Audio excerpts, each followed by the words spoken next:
थाने के अंदर लोग अपनी अपनी शिकायतें लेकर आ रहे थे कि एक महिला वहीं पर खड़े हुए एक हेड कांस्टेबल एक सिपाही से बातचीत कर रही थी कि अगले ही पल थाने के अंदर चीख पुकार का आलम मच जाता है, क्योंकि जो हेड कांस्टेबल था वो एक चाकू निकालता है। महिला को उसने ज़मीन पर पटक दिया था और उसके गले पर उस चाकू को तेज़ तेज़ तरीके से फेरे जा रहा था, मतलब वो इसके गले को काट कर अलग कर देगा।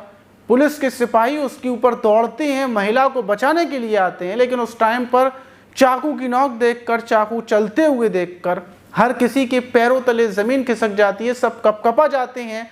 और जिस जगह पर कत्ल हो रहा था वो एक थाना था, एसएसपी ऑफिस के बाहर का मामला था, जहां पर एसएसपी साहब बैठते हैं, उसके बाहर का ये मामला था।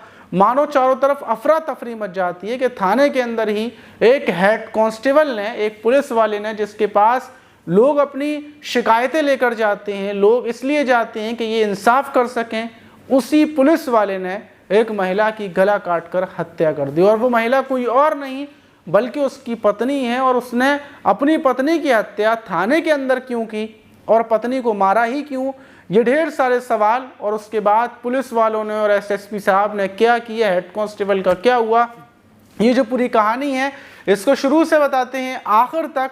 और इसको, ये पूरा मर्डर होने में सिर्फ एक छोटी सी गलती है जो हम लोगों की ज़िंदगी में, आम लोगों की ज़िंदगी में भी होती है, और अगर अब उस गलती पर हम लोग ध्यान ना दें तो ऐसे मर्डर भी हो सकते हैं। तो चलते हैं, इस कहानी को जानेंगे और समझेंगे कि आखिर ये कत्ल एक पुलिस वाले ने क्यों किया। मेरा नाम माज है, उम्मीद है कि आप सब अच्छे होंगे, सुरक्षित होंगे। और इससे पहले वाली वीडियोस में जिन लोगों ने कमेंट्स किए हैं उनके कमेंट्स को मैं वीडियो के आखिर में पढ़ूंगा, तो वीडियो के आखिर तक बने रहें। और जो आज की घटना है वो कर्नाटक की है। कर्नाटक का एक ज़िला है हासन ज़िला, और उसी ज़िले का जो एसएसपी ऑफिस है वहाँ पर 1 जुलाई को, जब सोमवार वाला दिन लगता है, तो 1 जुलाई को ढेर सारे लोग अपनी अपनी फरियादें लेकर पहुंचते हैं। और एसएसपी साहब का जो कार्यालय होता है वहां पर लोग इसलिए पहुंचते हैं कि जो सुनवाई आम थानों में नहीं हो पाती, जैसे मेरा थाना है, यहाँ पर अगर मेरी सुनवाई नहीं हो पा रही है तो मैं एसएसपी साहब के पास पहुँचूँगा, उनको बताऊँगा और वहाँ से फ़ौरन एक कॉल लगाई जाएगी और मेरा काम हो जाएगा। थाने में कॉल लगाई जाएगी, जिसने भी दरोगा, एसएचओ, जिसने भी कोई गलती की होगी फ़ौरन उसको समझाया जाएगा, एसएसपी साहब की तरफ से कॉल आएगी। तो ये जानकारी मैंने आपको इसलिए दी है कि अगर आपके आसपास थाने में आपकी सुनवाई नहीं हो पा रही है तो आप अपने बड़े अधिकारी पर जाइए, और बड़े अधिकारी बड़े ही प्यार से बात करते हैं, बड़ी मोहब्बत से बात करते हैं। और वहीं सोमवार वाले दिन 1 जुलाई को जब लोग वहाँ पर अपनी अपनी फरियाद लेकर जा रहे थे, तो उसी बीच जो वहाँ एसएसपी साहब का ऑफिस है उसके बाहर एक थाना बना हुआ है। थाने में कुछ लोग बैठे हुए थे, अपनी बातें बता रहे थे और लिखा पढ़ी चल रही थी। वहाँ पर महिला थाना भी है, और वहीं पर एक महिला खड़ी हुई थी जो एक हेड कांस्टेबल से बातचीत कर रही थी। वो हेड कांस्टेबल पुलिस वाला उसको ज़मीन पर गिराकर उसके गले को काट डालता है चाकू से। पूरे जो ऑफिस था वहाँ पर अफरा तफरी मचती है। कुछ पुलिस वाले जो महिला थी उसको उठाते हैं और अस्पताल की तरफ लेकर भागते हैं, क्योंकि गले को पूरे तरीके से काटा गया था और जो शख्स था काटने वाला सिपाही वो वहाँ से फरार हो चुका था। ये कत्ल होने के बाद अफरा तफरी मच जाती है। जो एसएसपी साहब थी अंदर बैठी हुई थी वो बाहर आती हैं, और महिला को जब अस्पताल लेकर पहुँचते हैं, महिला की मौत हो चुकी थी। फ़ौरन जांच के आदेश दे दिए जाते हैं, क्योंकि एसएसपी कार्यालय के अंदर ऐसा मौत का तांडव, वो भी एक हेड कांस्टेबल ने, जांच पड़ताल शुरू कर दी जाती है। फ़ौरन जो सिपाही था उसको ढूंढा जाता है, जिसका नाम लोकनाथ था, उसको गिरफ्तार कर लिया जाता है। और दूसरी तरफ जो उसकी पत्नी ममता, उसकी मौत हो जाती है। पुलिस लोकनाथ से जब पूछताछ करती है कि आखिर तुमने अपनी पत्नी को क्यों मारा, तुम्हारी पत्नी तो यहाँ पर एक प्रार्थना पत्र लेकर आई थी कि उसके पति से उसको सुलह करवा दिया जाए, उसके पति से वापस से उसकी जो लड़ाई है उसको ख़त्म करवा दिया जाए, लेकिन तुमने अपनी पत्नी को क्यों मार दिया। जब हेड कांस्टेबल लोकनाथ से ये पूछताछ की जाती है तो वो बताता है कि हमारी शादी आज से 17 साल पहले हुई थी, मेरे 2 बच्चे भी हैं और मैं अपने बच्चों और पत्नी के साथ सुकून से रह रहा था। लेकिन उसके बाद मैंने कुछ जगहें ख़रीदी और जगहें मैंने अपने नाम में की थी, और उसके बाद 1-2 जगह मैंने अपनी पत्नी के नाम में कर दी। लेकिन जगह नाम में करने के बाद फिर प्रॉपर्टी का मामला पड़ा। मैंने उस जगह को जो मेरी पत्नी के नाम में थी उसको मैंने बेच दिया, लेकिन पत्नी का कहना था जो बाकी जगहें हैं वो उसके नाम में होनी चाहिए, और इसी बात को लेकर विवाद चल रहा था। मेरी पत्नी सिर्फ जगह के लिए, प्रॉपर्टी के लिए मुझसे लड़ती थी, और कुछ दिन पहले वो गुस्से में यहाँ से चली गई थी। उसने बोल दिया था कि वो तलाक लेगी और ये जो 2 बच्चे हैं ये लोकनाथ अपने साथ रखे।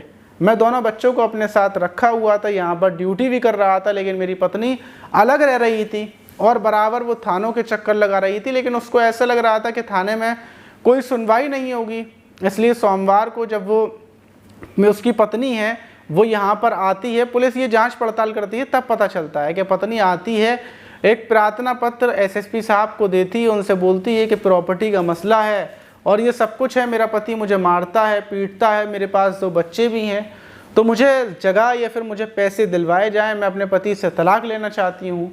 पत्नी तलाक लेना चाहती थी। दूसरी तरफ लोकनाथ को ये खबर मिल जाती है कि उसकी पत्नी प्रॉपर्टी के चक्कर में अब एसएसपी साहब की कार्यालय पर आई हुई है।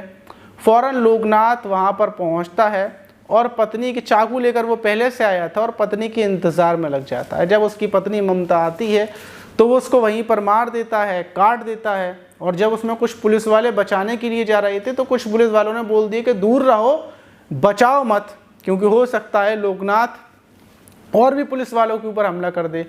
तो ये पूरी जांच पड़ताल होती है। पुलिस अब जो नया कानून लागू हुआ था और उसी दिन ये घटना हो गई तो फ़ौरन पुलिस एक्शन लेती है और सबसे पहले इस बड़े नए जो 3 कानून आए हैं उन नए कानूनों की शुरुआत अपने ही पुलिस के हेड कांस्टेबल को सज़ा दिलवाने में स्टार्ट कर देती है। उसके ऊपर नई नई धाराएं लगाई जाती हैं और अब फ़िलहाल में उसको जेल भेज दिया जाएगा। जो भी होगा अब वो जेल चला जाएगा। लेकिन इसमें सबसे बड़ी बात क्या रही, तो देखिए दुनिया के अंदर ढेर सारे लोग हैं और हम भी हैं, और ज़्यादातर जो लड़ाइयाँ होती हैं वो सिर्फ प्रॉपर्टी के चक्कर में होती हैं, भाई भाई में होती है, भाई बहन में होती है। लोग प्रॉपर्टी के लिए लड़े जा रहे हैं, मरे जा रहे हैं और उस प्रॉपर्टी में सिर्फ उनको रहना है। जिस जगह पर मैं अभी मौजूद हूँ यहाँ से आज से 50 साल, 60 साल, 100 साल के बाद यहाँ पर मैं नहीं आऊँगा बल्कि कोई और होगा। फ़िलहाल में ये जगह मेरी है, सिर्फ लफ्ज़ों में मेरी है, लेकिन आज से 100 साल के बाद इस जगह पर कोई और बैठा होगा। जो आप वीडियोस देख रहे हैं ये वीडियो सब पुरानी हो चुकी होंगी और जिस जगह पर आप बैठे हुए हैं आज से 100 साल बाद कोई और बैठा होगा, लेकिन ये जगह आपकी नहीं है। मतलब सिर्फ एक तरीके का आपका ये रहने का है। जैसे परिंदे जाकर किसी जगह पर बस जाते हैं, थोड़ा बहुत रहते हैं, लेकिन उनको लगता है कि ये हमारा ही है। आपने देखा होगा कि आपके घर के बाहर कोई परिंदा घोंसला बना ले तो आप देखकर सोचेंगे कि अरे ये तो मेरे घर में रह रहा है, कोई दिक्कत नहीं है, इसको निकाल दूंगा। और वो जो परिंदा है वो ये सोचता है कि ये घर उसका है, हमेशा के लिए उसका है, लेकिन ये सच्चाई नहीं होती। तो जगहों के पीछे और इन चीज़ों के पीछे लड़ाई ना करें। कभी भी अगर लड़ाई होती है तो जगह को जाने दें। ऊपर वाला बहुत बड़ा है, वो हमें जगह के बदले पता नहीं क्या क्या देगा। और ज़िंदगी में सिर्फ जो कुछ है वो प्यार मोहब्बत है, इसके सिवा कुछ भी नहीं है। आप इस घटना पर क्या बोलेंगे कमेंट बॉक्स में ज़रूर बताइएगा। और इससे पहले वाली वीडियोस में जिन लोगों ने कमेंट्स किए हैं अब उनके कमेंट्स को भी पढ़ लेते हैं और बताते हैं। और ये कमेंट किया है रहीम मलिक ने। ये बोल रहे हैं अस्सलाम वालेकुम माज भाई, मुझे आपसे कुछ बात करना है। एक लड़की से मैं प्यार करता था, 6 साल से मैं उसके साथ था और अब वो मुझे छोड़कर जा चुकी है। मुझे उसके साथ क्या करना चाहिए, प्लीज़ मुझे बताइए। तो देखिए रहीम भाई, अगर वो आपको छोड़कर चली गई है तो मतलब ये है कि वो आपके साथ नहीं रहना चाहती। जो 6 साल थे आपके साथ, जब उसको अच्छा लगा आपके साथ रही, लेकिन अब वो नहीं रहना चाहती। अगर आप चाहें भी उसको ज़बरदस्ती बुलाकर अपने साथ रखना तो वो मज़ा नहीं आएगा जो एक दूसरे की खुशी से आता है। ज़बरदस्ती आप किसी को भी कैद कर लें अपने पास तो आपको अंदर से खुशी नहीं मिलेगी। तो उसको जाने दें और वो जिसके साथ भी हो, जिसके साथ उसको खुशी मिल रही हो, उसके पास जाने दें। और ज़िंदगी में ये दुनिया जो है ये बहुत बड़ी है, यहाँ पर करोड़ों लाखों लोग हैं। कोई ऐसी लड़की आपको मिल जाएगी जो सिर्फ आपको चाहती होगी और वो आपको चाहेगी, लेकिन हो सकता है कि आप उसको ना चाहें। जिस लड़की को आप चाहते थे, जो आपको छोड़कर जा चुकी है, उस जैसी कोई नहीं बन पाएगी। आपको ऐसा ही लग रहा होगा, लेकिन कुछ दिन की बात है। ये जो 5 साल, 6 साल, 10 साल, कितना भी वक्त आप किसी के साथ रहने लगा, लेकिन अगर वो बेवफाई कर कर आपको छोड़कर चला जाएगा तो आपके दिल को कुछ ही वक्त के बाद सुकून मिल जाएगा। और कुछ भी करने के बारे में ना सोचें। अगर आप कुछ करेंगे तो पहली बात तो आपका प्यार है वो ख़त्म हो जाएगा, मतलब दुख तकलीफ़ पहुंचाएंगे लड़की को। और दूसरी बात, आपका परिवार, आप खुद दिक्कत में आ जाएंगे। तो गलत कदम बिल्कुल ना उठाएं और उसको जाने दें। ये बोल रहे हैं माज भाई गुड नाइट, कहाँ चले जाते हो, आपका वीडियो कभी कभी आता है। माज भाई, एक मुझे 5 महीने से बुला रही है एक लड़की। मैं अहमदाबाद से हूँ, पीलीभीत से।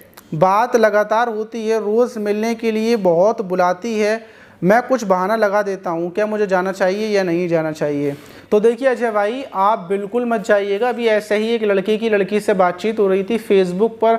उस लड़की ने उसको दिल्ली बुलाया मिलने के लिए, कल परसों की घटना है। और दिल्ली बुलाने के बाद 4-5 लड़कों के साथ मिलकर उसको बुरे तरीके से इतना मारा कि उसके हाथ पैर तोड़ दिए और उसके पास फ़ोन, पैसे, अंगूठी, जितना भी कैश था वो सब कुछ छीन लिया। तो फिलहाल में लड़कियां इस तरीके की बहुत सारे फ्रॉड कर रही हैं, और कुछ फ्रॉड ऐसे भी हो रहे हैं कि आपको बुला लेगी, फिर आपको पिटवा देगी, आपके ऊपर इल्ज़ाम लगवा देगी, और काफ़ी सारे हैं। और हो सकता है क्या कोई ना कोई प्लानिंग हो, वरना कोई लड़की आपको मिलने के लिए रोज़ रोज़ नहीं बुलाती।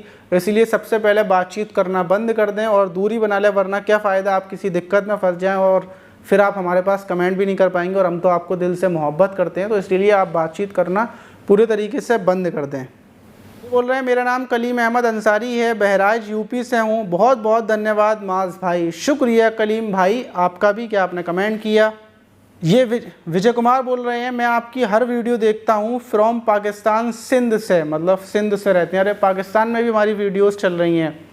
दिनेश कुमार बोल रहे हैं मौसम कैसा है भाई आपकी तरफ? मैं गांव छरने से बोल रहा हूँ। बिल्कुल भाई, हमारी तरफ एकदम मौसम बड़ा अच्छा चल रहा है इस टाइम पर। तो बस छत पर चले जाओ, बूंदाबांदी होती रहती है, बड़ा अच्छा लगता है।